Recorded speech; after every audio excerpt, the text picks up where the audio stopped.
President Biden remained defiant during a high-stakes news conference yesterday, pushing back on calls for him to give up his re-election bid. The president is trying to prove that he's still fit for 4 more years, but a blue wave of calls to drop out seems to be growing even larger, something Minority Leader Hakeem Jeffries seems to have addressed in a private meeting with the president last night, writing in a letter to colleagues that he, quote, directly expressed the full breadth of insight, heartfelt perspectives and conclusions about the path forward. ABC's Em Nguyen with details. President Biden on the world stage insisting he's still fit for office and convinced he's the best candidate to defeat Donald Trump. I beat him once, and I will beat him again. The president striking a defiant and pointed tone in his first solo press conference of the year following the NATO summit. I'm not in this for my legacy.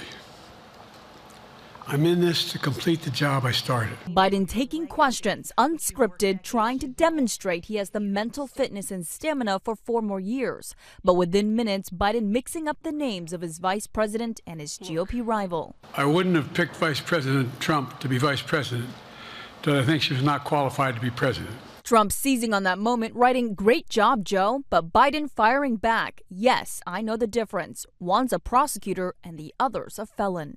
The president's command over foreign policy and insistence of staying in the race has failed to silence critics. America's stronger because of our alliances. A growing number of congressional Democrats calling on Biden to step aside since his debate with Trump 2 weeks ago.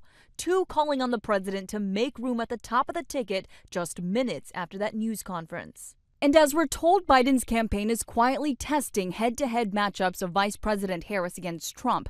The president was asked whether he would drop out if his team showed him polls suggesting Harris would fare better than him. No, unless they came back and said, there's no way you can win.